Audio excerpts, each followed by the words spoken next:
When life seems to be going wrong, it's hard to see the bright side.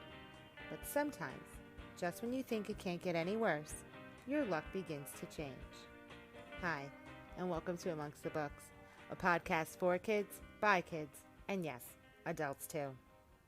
Penny is a super unlucky but quirky girl who falls down on her luck. When everything in her life seems to be falling apart, she meets a kindred spirit in Walter. Could her luck be changing?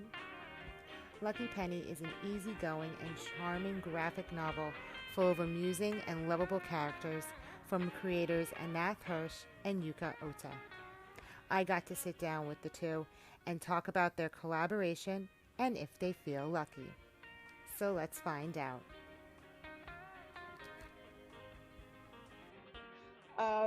But thank you guys so much for sitting down with me and doing this. I really appreciate this.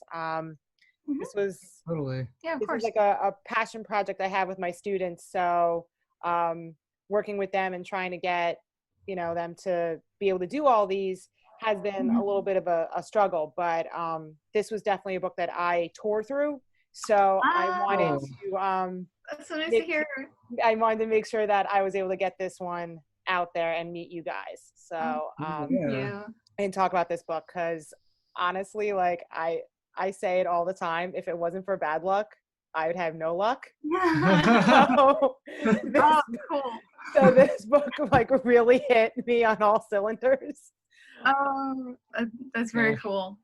So I do, like, I appreciate you guys taking the time out of your day to do this also. So I know you guys are super busy. So Yeah. Oh, of course. So I guess I kind of want to just jump right in a little bit with this. And if you can, in the best way possible, for those who might not know Lucky Penny, if you guys wouldn't mind explaining it a little bit, describing it a little bit for our listeners. Okay. Shall I do it? Yeah, go for it. Sure. So Penny Brighton is a 20-something who has historically bad luck. She loses her job in her apartment, and in a stroke of genius, she decides that she needs to move into her friend's storage unit in order to get her life back on track. And she kind of half-heartedly finds herself housing, finds herself a job, and kind of cajoles a cute boy from the gym into dating her and also giving her free showers at the local community center. And it is a romantic comedy about her basically getting her life back together. Yeah, trying to figure out how to become an adult in the worst way possible. Yes. That's a good way to put it. Yes, exactly. Slowly stumbling along, having to adult in a way. Yeah. I have to say that amidst all the chaos that Penny finds herself involved in, some from the world, some from the world, others of her own doing, she's very, very upbeat about the whole thing. So when you were crafting this story, was that something that you kind of were using? Did you think of it that way, or was it just kind of see? It was pretty intentional. So Penny is loosely based on, I think, mostly one friend and then a little bit of another friend. And Okay. This one friend went through a lot of mishaps in college, I guess. Mm-hmm. He almost got kicked out of college. He lost his housing for a while. It just was not clear how things were going to go. He's a very close friend of ours. And through it all, he just had a really upbeat attitude. And I guess that kind of stuck in my brain, the ability to sort of end up in difficult situations, but then just get right back on your feet and try to do whatever you can to make it better, but then also to have fun, so. Yeah. I think there's a lot of that going on. Yeah. Well, it definitely it spreads throughout the story in the writing and also in the illustrations too. The way she goes about it, she's just okay, this happens. And now I got to do this. So like the drawings really do help propel this positive attitude that Mm. she has and how you have to kind of look at everything. So when you were coming up with some of the sketches and your ideas, how did you go about trying to like, because when you think about it, like bad luck like that, like it's easy to draw like misery, I feel. Yeah. But to draw like positivity in misery, like when something's happening, like how do you go about like coming up with that? That's a good question. I mean, at its heart, we really wanted to present a comedy, and it is really easy to make things. Also, I'm very sorry. You probably can hear our cat. Oh Oh, In the yeah. that's totally background. fine. He's wandering around talking to himself. Like it's easy to make stuff about misery, but we I don't know. I really enjoyed the oh here he is. Here's that guy. I'm sorry. No, don't even worry. He wants in on the interview, that's all. Yeah, he'll probably jump up on my lap at some point. We'll get to Hey. see him. Oh, I I wanted to do something that makes light of the hardship through a character who can't take it seriously and like brushes it off. Right. I think that's like the core of like Penny's character. Yeah, there's like a certain resilience to, like, she sort of rolls with the punches, and Yeah. I feel like especially everyone's college experience is different, but I feel like especially in college, it just seems like things happen so fast, one after the other, and so I think a lot of these ideas Here he is. sort of came to be out of like that college mindset. Right. So we did an autobiography before this one that was sort of about finding the joy in daily life. Right. And so I think finding the joy in the mundane is something that we were like, it feels weird to say that we were like interested in, but Mhm. like being able to depict that was something that it's just something we wanted to do. And so I think there's probably a thread from that to Penny where now, you know, she's still dealing with the mundane, but then we've thrown in some sort of like fantastical elements, like she has a boss who's like a middle schooler and stuff like Yeah. that, you know. A tyrant middle schooler, I have to say. Yeah. Very high functioning middle schooler. Yes. Yeah. Like I have to say that definitely the humor throughout this was it had like the wacky sense to it. It had at parts a little bit of like a dry humor to it, which I loved.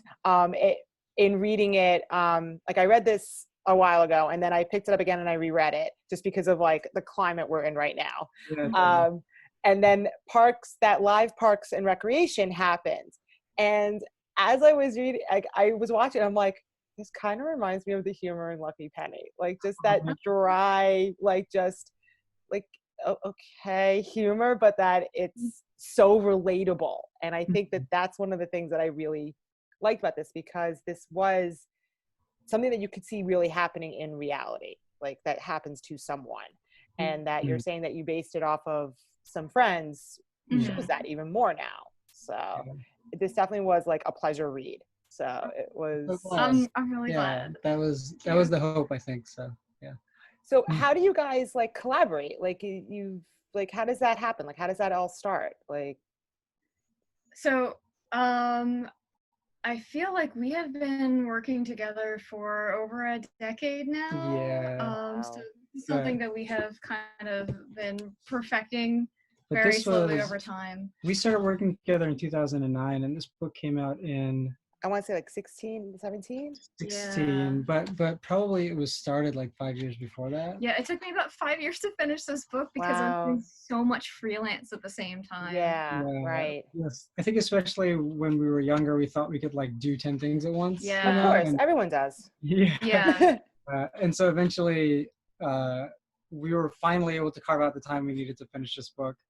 but it was probably like a 5-year process. It was approximately 5 years because, oh my gosh. But we work out of a joint office, so we have one of those big IKEA, it's not a Billy, it's a Expedit. Yeah, it used to be called Expedit. It's called something else now, but it's Right. basically kind of like a big wall of cubes. Yeah, Okay. we can see through it kind of, but Yes. it allowed us to divide it kind of into an office, so we can still see each other through the shelf and talk to each other. Right. We have our own spaces. Yeah, because we live in a tiny apartment in Brooklyn. Right.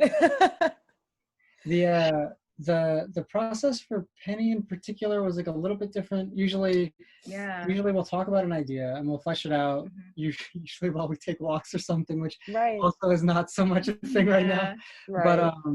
But usually we would flesh it out, and then I would come to Yuka with an outline, and Yuka would say no, and give me notes, and then I go back, and we go back and forth like this for a while until we come up with like an outline that we're happy with. Right. And then I'll start fleshing out the outline.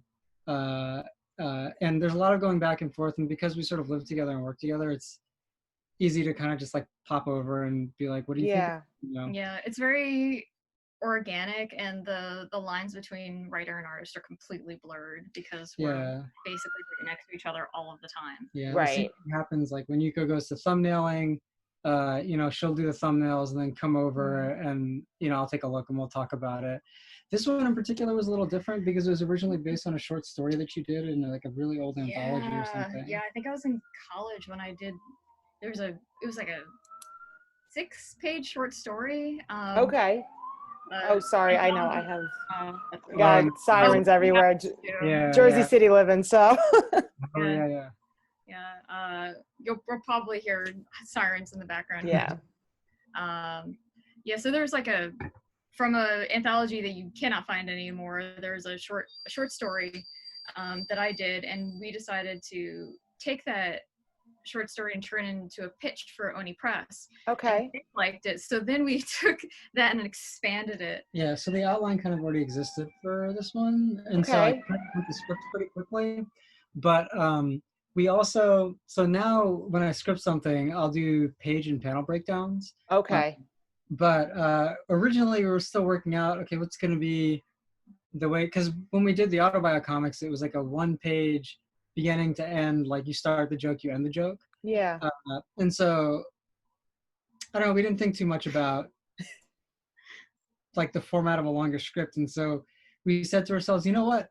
Why don't we just write this as a movie script, and then Yuko, that'll give Yuko the freedom to do breakdowns. Okay. And that was a cool learning experience because as it turns out, you lose track of your page count very quickly. Oh, okay. So the book was originally going to be like 150 pages or something. Yeah, and it's like 200. I was going to say, it's more than 100. It's over 200. Yeah. So that was part of the reason why it took me so long, because the scope just kind of exploded because I was just pacing it however I felt like, which was maybe not a great idea. So but I'm still really happy with it's a great book, and you can really tell with the drawings, because the drawings say so much about the story itself, and especially like the dream sequences and where her head is and all of that stuff. Like it really does add so much more to it. So I can see how it can take a while to go through it all. Like I definitely can see that. Yeah. I think I found Ananth is looking through this is like the dream sequence. Yes, these dream sequences. I just kept going. I was like, these are amazing.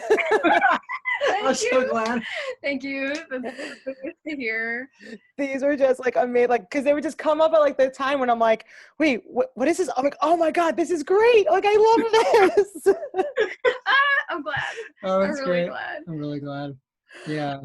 Because it really it added to her personality. Like that's one of the best things about them. They really added to Penny's overall personality and view of the world a little bit, like how she was able to escape. Yeah, it's supposed to be like a super compact kind of view of her interior world at the time. Yeah. And It was fun because I gave the script to Yuka, and then I think with the dream sequences in particular, we kind of like talked about them because they were like really fun. And Mhm. I think one of the big things was I said you should like you should draw it how you want to draw it. Make the drawings the most fun part, and then if we have to like come back on the writing afterwards to like make your drawings work, then great. But I really like how Yuko.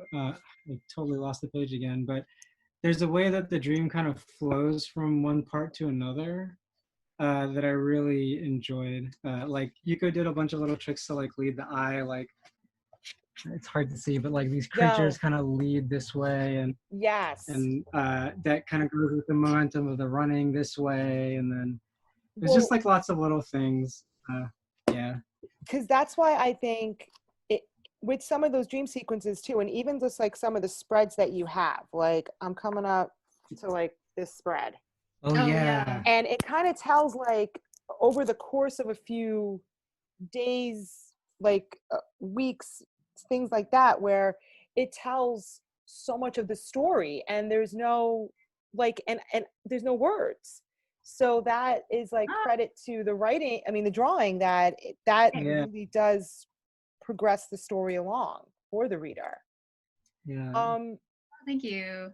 so since this was like such a back and forth sort of work, um, would you like change some of the writing or the way some of the writing laid out based on what you were seeing Yuko doing?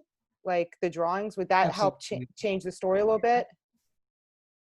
Yeah, absolutely. So like the two I mean, big even now, yeah. that's still part of our process. It's always the case. So my whole ethos with writing, at least, is that I like for the drawings to like. Yuko's a very like expressive artist, Yes. and so I think to me the most important thing is to play to that strength. And so uh, I like to trim the dialogue as much as I can. So Right.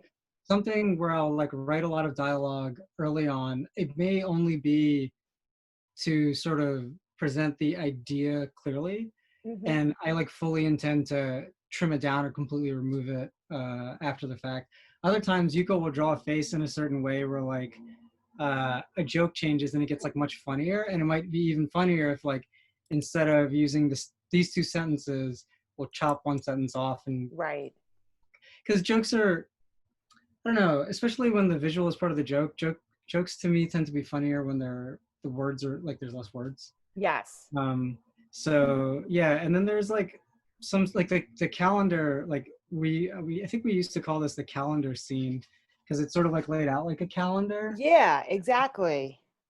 And this was one of the ones where I feel like we wrote, but it was like pretty the script part of this was pretty long, but there was no dialogue. But then one of the things that happened was I think we left it, was this done sequentially or was it left till later? I think I did the one a little bit later, but the book was almost exclusively drawn chronologically. Like the Okay. first Yeah. page was the first page that I drew. The last page was the last page that I drew. And you can tell that I became a better artist over time. 'Cause Right. suddenly, over time I could draw environments. Yeah, with this one in particular, I think the reason we left it for later was it was like there's a writing reason, and I say writing because drawing is as much writing I think as like writing the actual words. Yeah.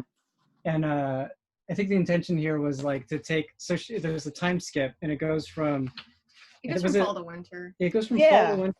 It's like this. Yeah. Oh, Penny's at her lowest, and then we get back, and she's finally sort of reaching out to Walter again. Right. Yeah. I think. Yeah. And I think the idea was see all the jokes and stuff that happened earlier, and see all the jokes and stuff that happened later. Happen later. Yeah. Lace that through after we knew kind of more clearly what was going on. Right. Sorry, I think I got way off of No. course on your question. No. This is great though. It's been a while since we like really looked very closely at the books, though. I guess it's all coming kind of back.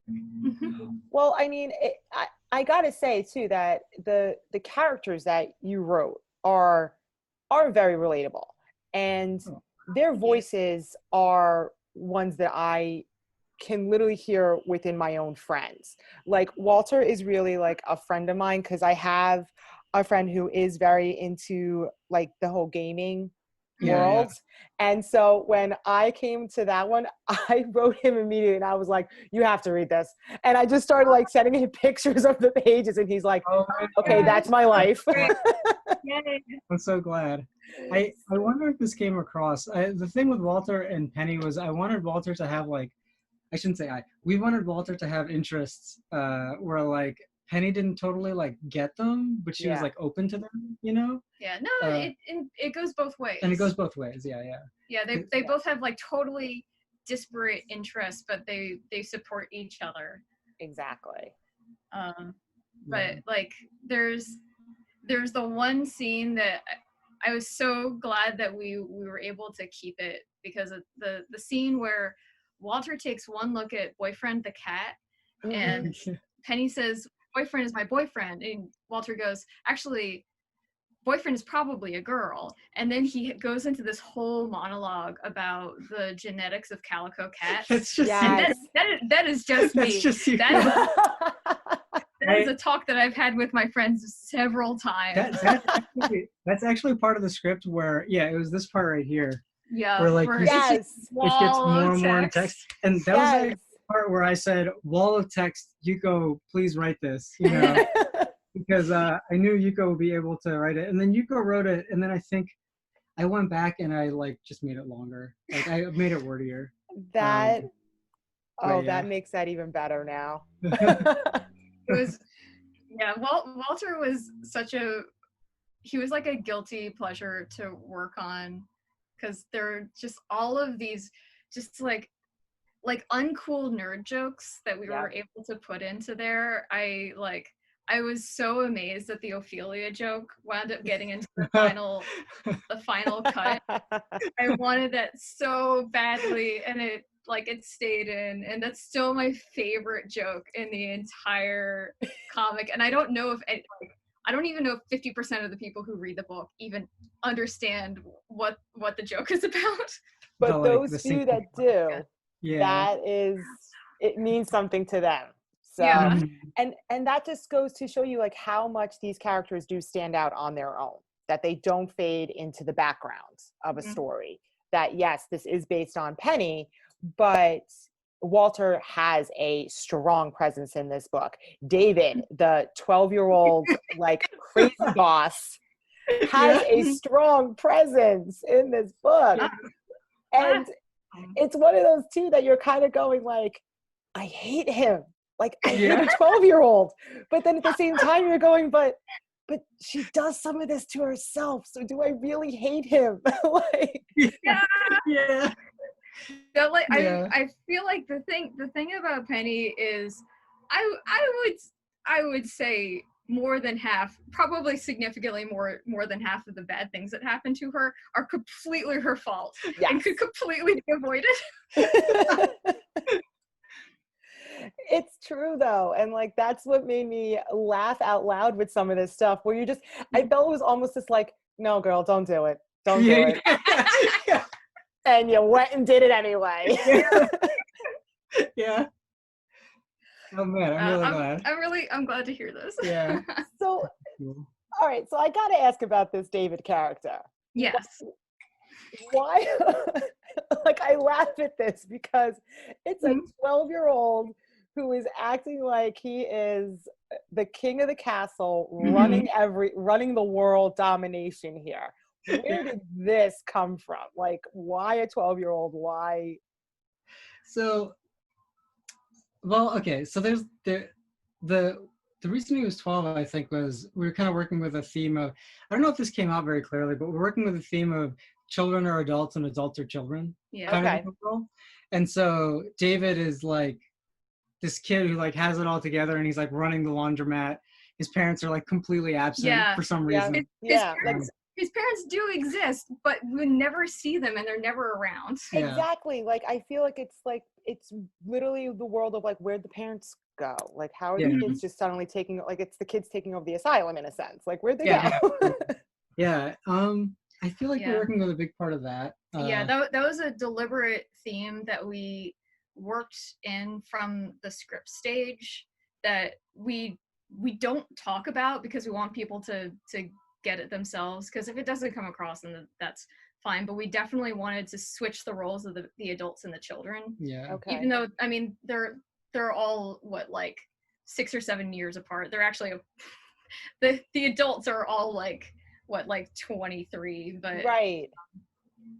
but we wanted all of the kids to be like extremely self-assured, like very confident, very competent, and all of the adults to be total messes. Yes. And like it makes all of the adult protagonists to seem like even more of a mess. Yeah, it like heightens that sense of sort of like, I think, being a young adult and not knowing like quite what you're doing or like where you belong yet. I think. Right.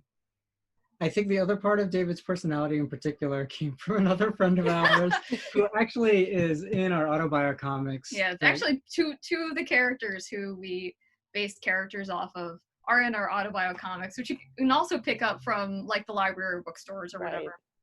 Which is oh yeah, you got it.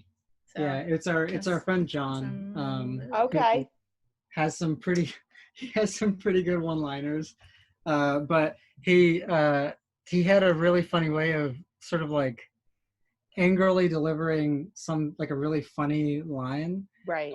And I think it was his like comic delivery that really kind of, I guess, stuck with us. Yeah, he was just like extremely competent and extremely dry. Yeah, and we wanted to kind of hone in on that. Yeah. A little bit. Also, the idea of Penny having a boss who is like a 12-year-old or whatever. Yeah, it's who's just like way more together than she is. Deeply funny to me. Yeah, so, it's like a deep cut. It's like you Yeah. can't get your stuff together, but this 12-year-old can. Mhm. Right. And it's so true because like you look at it, you're like the kids, the preteens are adulting better than the adults are. Yeah. And it really was, it made it even more like giggle worthy because you're just like, why can't you get your stuff together? but I do get that uncertainty that people feel, especially at that age. I mean, like, heck, when I was 20, which was like, oh God, 20 something years ago now, I definitely felt that way, where it was like, I'm out of college and I'm like, what am I doing now? Like, what do I do? And I think that's one of the reasons why I like this so much, is because too, that it had me remember that moment in my life where I was like, oh wow, like, yeah, I totally remember this time where you're just like, oh, everything's going to work out fine. Like, I'm okay, but I'm so down on my luck right now. Yeah. I'm glad. I feel like I would hope it's not a familiar experience, but I feel like it's a familiar experience to go through at that time in your life. Yeah, because I mean, we were also pretty much that age when we wrote this book. Right. Yeah, it was right after I graduated from college. Early 20, it was like 2011 means we were writing it. Oh yeah, no, so we were writing it in like 09, 2010 maybe. Yeah. Yeah, so that was right after college. Yeah. Doing all the math. Yeah. So since this one took a long chunk of time, just because you were doing so much freelance work and like other projects, how does your the overall, like, how long does it usually take you, or like does each project go at a different pace? It goes at a different pace. Yeah. So like it's hard to, I mean, I know it's hard to describe, so yeah, because we're also usually overlapping projects. Right. That's like this is one of the comics that we were working on simultaneously. This is like 400 pages long. Oh my gosh. And this was originally published as 4 separate books. Yeah. And this was done largely concurrently with Penny, I think. Yeah. So we were working on these simultaneously, and also I was working on educational comics at the same time. It's really hard to say how long it takes for anything to be finished, because we're just have our like hands in so many pies. Right. And even now, like I am an extremely slow artist, but Ananth is like a decently fast writer, so he like will tend to work on scripts that like usually I will collaborate with, and we'll hand off to other artists. So now we have 2 books in the works right now that are being Okay. by other Yeah, artists. they're a little more on the serious side, but we're co-authoring a book, working with Jen Doyle, Okay. or J.R. Doyle, Mhm. uh, through Through Abrams. Abrams. And then I'm working with Tess Stone on a book for Random House Graphic. Okay. And those probably 2022 or beyond is my guess. Yeah. Okay. That's But awesome. we just I just got in the email for final copy edits on a script so that we can hand it over to letterer for one of them. Excellent. So that will probably be going out soon to the letterer. And then the Random House book, I think Tess is probably starting on pencils soon, probably. Tess, I've worked before on it was like a shonen spelling bee. Oh, There's a book about okay. spelling bees. Yes. Yes. And there's also a cameo by David in Oh, the get beginning of out. the book. Yeah. So if you like the character of David, you can He find shows him. up for like one He's up for panel, like yeah. a page. It's like right. I really do. I love this David character because he reminds me of, Ugh, and I'm gonna show my age a little bit. it's like the bottom. There he is. He arranges There something is. shady right in the beginning. Absolutely. Because I'm going to show my age a little bit here, that like I was a child of the 80s. So watching all the 80s movies, they always had that brother that was just the, oh my God, like you hate him. And that's what David reminding me of. He really reminded me of that brother character that you're just like, oh God, like there he is again. Yeah, I wonder some of that must have worked its way in. Oh, Because you know what? we were watching those movies somewhat. Yeah, growing actually, up, I think yeah. that David also has a lot of your brother in him. Oh, that's right. Ooh. That's right. He also has a lot of my brother in him. My brother is a He's mastermind. He's like his younger brother, but he's always been like very, very together, and he Right. always has like stuff going on that's like extremely smart, but maybe like outside of the like thinking outside of the box. He was originally a programmer, and now he's actually currently studying for mechanical engineering or robotics, Oh, wow. I think. But he is really good at like seeing a system and then finding the loopholes in the system and like figuring out how to make it dance, kind of, you know. Yeah. And so I think you can kind of see some of that in David. He just goes about it in illegal ways. You Yeah. know? No, it's not illegal. Not my brother. No. Oh, okay. Yeah, I mean, David was stealing people's stuff, and Yes. he's gonna like Okay. fence it or so. I think he was gonna fence it, right? Yeah, I think Yes. Something like that. Yeah. Yeah. He has his little like clan. Yeah. Oh, yeah. These guys were based on the. Yeah, these are all of like Ananth's childhood friends. Oh yeah. Oh God. Yeah. We gave them a thank you at the end, but those are like the guys that we I used to hung hang out out with with in those like high kids, school and yeah. college. Yeah, like the hooded characters, like they're like, oh my God, these kids are so spooky. Like so many of them, like it's like Yeah. Children of the Corn coming at me all of a sudden. Yeah. So Yeah. if you look at them, this is Archer, this is Mike, and oh That's my gosh, Joe. that's Joe. Yeah. Okay. Yeah. Oh They're my all God. really close friends. Archer was my best friend since like kindergarten, and then Mike and Joe were really good friends from, I think, like high school, college on. Mm-hmm. Yeah. Did they know you did that? Oh yeah, you know. Yeah, they I was gonna say, did they know you paid homage to them in that way? Yeah. I Yeah, we think gave they him a enjoyed shout it. out at the end. It was like, thank you for letting us draw you Yeah. as some bad kids. Yeah. So when, like, so I mean, this makes a great graphic novel, number one.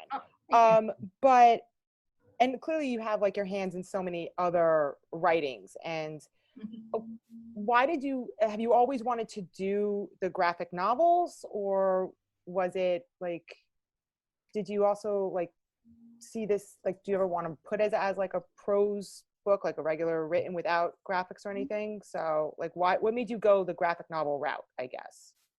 I feel like we've both been pretty deep into comics since we were kids. Yeah. I think for me, at some point, let's see. For me, I drew comics from a pretty young age, and my friend wrote for me. And at some point, I started working with a friend in college and writing comics for him.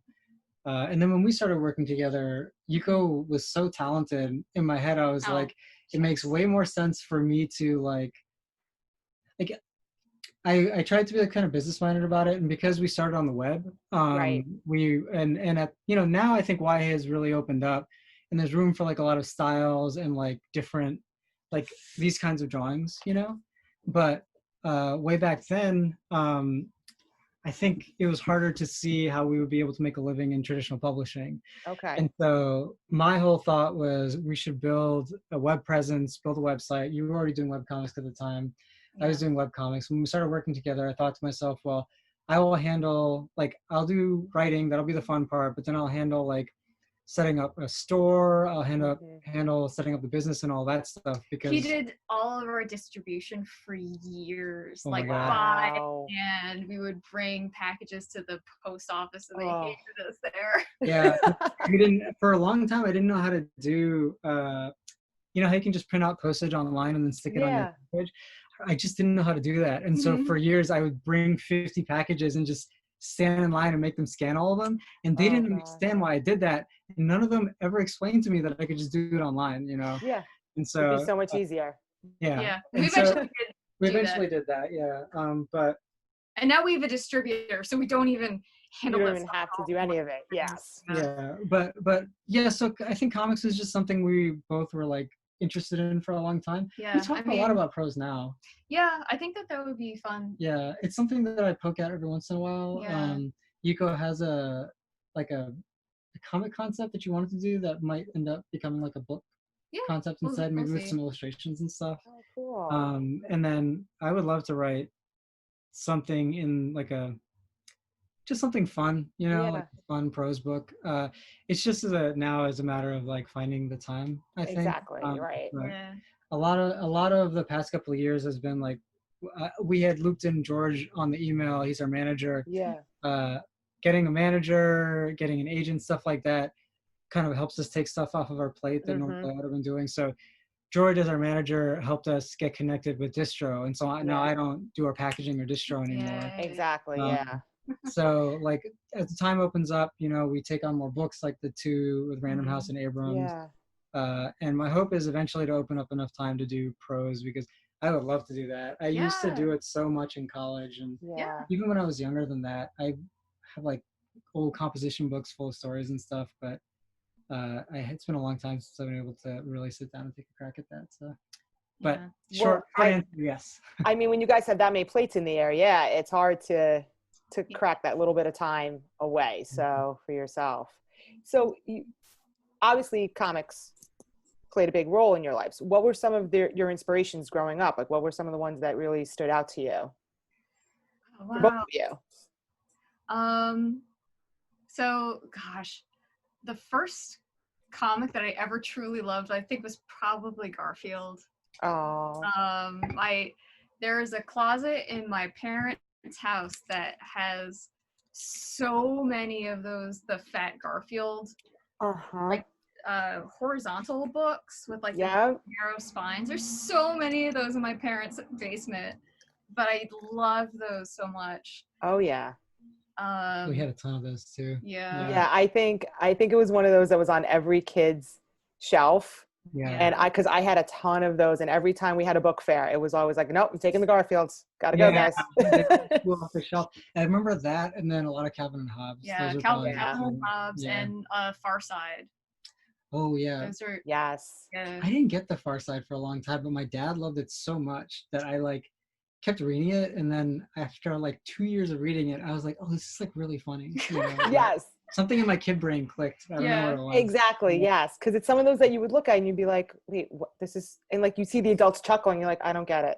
Like, explain it to me.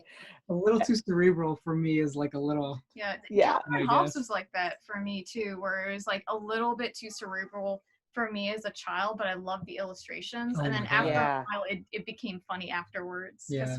Like, you have to be aware of so many adult systems to really understand a lot of the Calvin and Hobbes jokes. That's a good point. Yeah. A lot of them play off of the expectations of an adult versus a kid. And Interesting. Also, the David coming around again. Yeah. What other comics? Manga was like a huge influence, I think, when I hit my teens, probably. Yeah, I mean, I was Probably before watching that. anime. You were in it early. Yeah, I was watching anime from when I was probably like pre-verbal, just because I grew up in a Japanese household. Right. I couldn't read Japanese, so it was difficult for me to read comics until they started getting localized. But like I grew up watching Doraemon and Anpanman and Rama? oh my god, Rama One Half. I should not have watched Community in that, and I was definitely 6 years old when I was watching that. There's just so many sex jokes, and yeah, just like a lot of Rumiko Takahashi, and I think eventually I think it was like the Pokemon comics. Yeah. And there's like an adaptation of Star Wars, which you cannot find anymore, that I just absolutely loved. Those are really nicely drawn. really beautifully drawn. And those are also somewhere in my parents' house. Yeah. I should pick those up. Hold on to those. Yeah. I think for me, it probably started in middle school or maybe like a little bit earlier. I definitely was one of those kids who like loitered in Barnes and Noble while his parents were like shopping somewhere, like reading whatever was there. But manga was definitely where I got like manga was the first time I realized that you could do comics besides like superhero comics or newspaper. Yeah. And in particular, I think I gravitated towards like romance comics, which I think comes through in Penny like a little bit. Oh yeah. But it does. Oh, good. Okay. Yay. I'm glad. Yeah, I like. I love Rumiko Takahashi. I never, to this day, I still have not read a lot of Rama One Half, but I got really into Maison Koku, which was like, it was like this delinquent student or a delinquent college student ends up at a boarding house, and the landlord is like this beautiful widower or widow. Sorry, I think, and I don't know. Yeah. I never read a comic like that before, and it's great. It's difficult to find. It might be they might be publishing it again. Viz re-released it in like those Omnibuy? Yeah, those big collections somewhat recently. Right. Yeah. But I was like pretty into that, and then there's just a lot of romance comics that I think I read in Barnes and Noble. It escaped me now, but yeah. Maison Koku actually was a big influence on the project that we're working on right now. Okay. Yeah. Well, I mean, you mentioned like the romance side of it is just in the book, because I really feel like this is one of the best meet cutes. Oh, I'm like so that, that phrase came to mind. It is such an amazing meet cute, and I'm so glad how they just kind of like find each other and stumble through this little romance is adorable to me. So that really did translate well. So I'm so glad. I love doing romance. Yeah, it's like really fun. It's really satisfying. Yeah. Because we all need a little bit of it, right? Like we need that in life. I think so too. And I hope to see more of it in comics. I would love to read more romance comics for sure. Yeah, definitely. Because I feel like we're hitting. I really feel like graphic novels, the genre itself, is. I mean, it's really becoming its own little world, and it's touching on so many other subject matters, because for the longest time, everyone always thought like, oh, graphic novels, comics, superheroes, or like they would always think like, oh, that's Sunday comic strip. And it's so much more now than that. Yeah. So I totally agree with you that I think we need more of the romance ones now. So I'm up there with that. I'm looking forward to it. So throughout this book, it's amazing to me that there's such a lack of color. Was that an intentional thing? Is that how you normally draw? Like, do you draw? So I mean, this was conceived of originally to be a black and white comic. Okay. We made the we signed the contract with Oni Press, it was always supposed to be a black and white comic. Okay. Yeah. So I think one of the things about this comic in particular was it was signed for in like probably 2010, 2011. Okay. And this was before graphic novels, I think, especially in like the young adult space and the middle grade space, had really kind of blown wide open. Yeah. Basically, like Raina Telgemeier and Scholastic, Mhm. I think, really kicked the door open on it, you know. Right. And one of the things that they brought to the table was like full color. Yeah. But this was probably This was on the heels of the manga boom, where Yeah. I think that the manga boom by that point had fizzled, but there was a expectation where like offbeat comics Mhm. could be in black and white and it would be okay. Yeah. I would love to do a recolor of this, maybe for like an anniversary or something. Yeah. Especially at Oni Press, they had a number of like sort of, I want to say like slice of life comics, but like Mhm. more down to earth comics, like what is it, Hopeless Savages, Yeah. Scott Pilgrim, Yeah. the Andy Watson books. Yeah. There were a ton of black and white books over there at the time. I think Hope Larson. Hope Larson's, yeah. Yeah, I don't know if it was at Oni or at another one, but I feel Yeah. like one of her old books was in black and white. Yeah, but like in the smaller publishing spaces in like the early 2000s, there was just like a lot of black and white comics coming out. Also, they're so much cheaper to print. Yeah. But if we were ever approached and there was interest in doing a color edition of Lucky Penny, Oh, I'd we would love to do 100% that. I'd love to be able to do it. Yeah. I would love to see how you draw some of the dream sequences with the color. Oh my god! Like that's the definite one. I would love to see that. So I can imagine that in my mind. It would be a lot of fun. Yeah. I mean, this is kind of like. Yeah, I mean, I don't know if you've seen this. This is the limited edition of. No. You can buy this through our online store. Oh well, I'm gonna be hitting up your online store to get your big one. So absolutely. This is like we have end sheets. We have like the slipcase. Wow. There's like gold foil. It's like a hardcover. Yes, Oh yeah. Hardcover. We tried to make it look like a Daniel 80s, Steele, 90s. Yeah. I love it. Romance novel. Like, Yes. that I would read in my best friend's basement because her grandmother would buy these by like the bushel, and then she didn't have any storage space, so she would give them to her daughter, who was my friend's mom. So there was just like a huge wall of romance novels, and we would like read them together and giggle when we were like inappropriately young. Right. Yes. So it imprinted on my brain. I think yes, I remember doing that too, like hiding some books from like parents and just saying like doing that old school thing where it's like I put another cover over the cover and like I'm reading something educational. Really, I'm not. Yeah. I think that's like also, I feel like it's a coming of age for a lot of people that I know, and maybe still kind of like nerdy leaning kids, where when you're young, you can kind of with reading age inappropriate things. If like you're like, prose, it's a book, it's a prose book. Don't worry about it, mom or dad. Because I read like really inappropriate fantasy books that were like, you look at the cover and there's a dragon on it. I'm like, cool, a dragon. And I read it. It's like, I am 10 years old. I shouldn't be reading this, but I'm reading it anyway. And then rinse and repeat. Yeah. Yes, exactly. Yeah, I watched the Conan cartoon as a kid, and then I saw one at the library, and I was like, "Oh, I'll just read this." Exactly. It's a different world inside that. Totally different environment. It's totally different. But still entertaining. So we can't deny that. Yeah. I mean, it's funny that you brought up Scott Pilgrim too, because I feel like this really is a book for fans of Scott Pilgrim would be a fan of this. It's very similar in the, I don't want to say like the style, but it has a feel that if you're looking for something after finishing Scott Pilgrim, definitely check this out. Like it has there's like a hapless protagonist, you know, trying to get their life together. I think there's similar themes for sure. Yeah.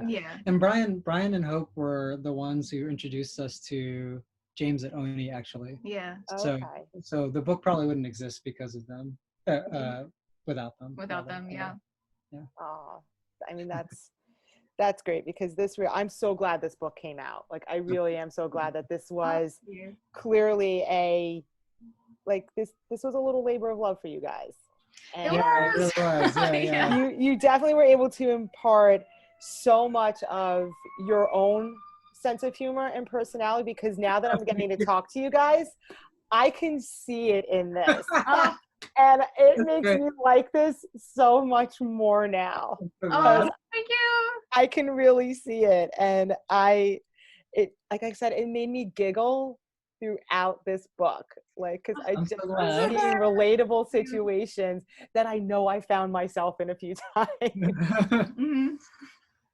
And I love this. Like, I love this book, really. Oh, really that's really nice to hear. Yeah. Thank you. I'm so glad that people are still finding it, because I know, like, every once in a while hear that people found it at the library, and I'm like, yes. Yeah, that's my favorite. Like, back when people did conventions, I know. That was the thing that happened a lot, actually. We'd have a couple of people come up every show and say, hey, I read your book Penny when I checked it out from my local library. So libraries have actually, like, really gotten it out to, like, more of a bigger audience, because, so how do I be concise? We have, like, our online audience, but our online audience and then the audience that has sort of been reached through libraries, they seem to be completely separate, you know? Yeah. And so that Venn diagram is, like, fairly small. Yeah. Or, like, the center of it. It's been really exciting to hear people say that. Yeah. Well, I mean, I am a librarian, and I honestly, like, the graphic novels I can't keep on shelves. Like, the kids so gravitate towards everything, and I'm always trying to find stuff for them. And if a book sometimes doesn't feel like, I can't really give it to the middle school kids, I bring it up to, like, the high school, and they're like, oh, we love it. The kids are looking for something new. I'm like, perfect. Here you go. So yeah, like, I love that. The kids are coming to me saying, like, Miss S, did you read this? I got this at the public library. I'm like, that's awesome. No, I haven't read this one yet. Oh, that's great. Good. So yeah, and when I know I'm missing the comic conventions. I go to them all the time. Yeah. They'll come back around. Yeah. They'll come back. Yeah. At some point. Yeah. Maybe virtually. We don't know. We'll see. Yeah, we'll see. Yeah. It'll just be a Zoom call, but there's 3,000 windows. 3,000 windows open, trying to figure it out. Yeah, I hear that TCAF is doing some online events. Yeah. So. I am definitely curious to see how conventions sort of develop their online programming, and then maybe they'll end up running it in tandem when conventions open back up. For people right. who can't make it anyway. Yeah, I think that would be really cool. You know, it's like it's a way for people who couldn't make it to still participate. To still participate somehow with it. Yeah. I mean, I think that this whole environment that we find ourselves in right now is changing the way people are going to be looking at a lot of things. So if it opens up people to other events like Comic-Cons and things like that, because I know, like, I try to describe to some of my friends, they're just like, you're going to another one? Like, what, isn't it just people dressed up? I'm like, no, it's so much more than that. Yeah. And like, I want to bring them with me to show them what it's all about, and they'll understand a little bit more. So, yeah. Okay, so I don't want to take up a lot of your time because you guys are extremely busy. I can imagine, and I just heard you guys talk about how busy you are. So I definitely don't want to take up a lot of your time. I do have 2 students, and this is a question that they ask all the time. I don't know why. It still makes me question why. I don't get it. But they always like to ask everybody what their zodiac sign is. So what is your zodiac sign? So I'm a Taurus, which means that my birthday was actually about a week ago. Well, happy belated, because mine was yesterday. So happy birthday! Thank you. Thank you. So in fact, when you said also a Taurus, then. I am also a Taurus. So when you said, like, Star Wars, I was like, and may the 4th be with you. So. I love it. That's great. I'm a Libra. Yeah. We were born almost exactly 6 months apart. So we're kind of like on opposite ends of the zodiac from each other. I feel like our friend Jones was like, predictably, you're a Libra. Whatever that means. So. Right. Yeah. But maybe that's also why you guys work so well together too. Maybe. That you are that. Yeah. Also, my one other cool thing is that I was also born in the year of the ox, so I'm a Oh. double cow. Oh yeah. Oh, wow. Okay. Double bull power. Yeah. Double bull right I'm there. Yeah. extremely stubborn. That's all I got. What am I? Hey. Forgot. You're are you boar? Boar. You're right. Yeah. Yep. I forgot. I'm a boar. Yep. Okay. I think I was the year of the horse. Horse. Okay. Yeah. So I'm very industrious apparently. And Yeah. Mhm. I guess I'm pretty lazy right now, so I don't know if that's holding true. Yeah. I know very little about the various zodiacs. I only know about mine. So Yeah. And it's funny that like these two girls, they just ask everybody, and I'm always just like, why do you ask that? They're like, we just really like to know. I'm like, okay. Okay, we'll go with it. Yeah. Sorry. No. But like, honestly, I don't want to take up a lot of your time. And I do appreciate you guys sitting down with me to talk with me about Lucky Penny. Cause like I said, I loved this book and related to it so much. And getting to talk with you guys now, this has been so much fun. And I would love to, like, to be able to like sit down and talk to you guys more when this is all like over and done with, and we can. Yeah, I mean, I think we're probably, as the crow flies, probably what, like 20 or 30 miles away from each other if you're in the city. So yeah, exactly. Yes. So we can find ourselves. Like, Comic-Con actually happens, we'll probably run into you. Yeah. Absolutely, yes. But I hope you guys are staying safe and making the best of this situation. Yeah, you too. Yes, thank you. And again, thank you guys so much. This was such a treat to be able to spend a little bit of my afternoon with you guys. So yeah, this was fun for us too. Yeah, it was really fun. And keep working on stuff together, because I'm about to like, as soon as I get off this, I'm going on and I'm ordering some stuff. So that would be awesome. Yeah, please check out our store. Our website is www.johnnywander.com. I'll be checking it out. Click on the store link in the top bar. I'll be doing it right now. I got my credit card right next to me, so we are good to go. Thank you. I hope you enjoy what you see. Yeah. Yes, I will. I already know it. So, but thank you guys so much. I really do appreciate it, and have a wonderful rest of your day. And good luck on all of your upcoming projects. I can't wait to read all of them. So, thank you. Thank you. Yeah. We're working hard. Yeah. Good. Excellent. All right. Thanks, guys. Have a good one. Take care. Bye. Have a lovely day. You too. I was so lucky to get to talk to Ananth and Yuka. Their unique humor and style definitely comes across in their novels, and I could not recommend their books more. To learn more about Lucky Penny, visit onipress.com or check out their other works at johnnywander.com. Follow Ananth on Twitter or Instagram at Ananth Hirsch, and follow Yuka on Twitter or Instagram at Adiosor. Be sure to subscribe and follow Amongst the Books wherever you listen to podcasts, and make sure to rate and review us, as well as share with your friends. You can find us on Twitter, Instagram, and our new YouTube channel. Our theme music was written, recorded, and produced by Jake Thistle. We hope you enjoyed this episode. Be safe, be happy, and keep reading.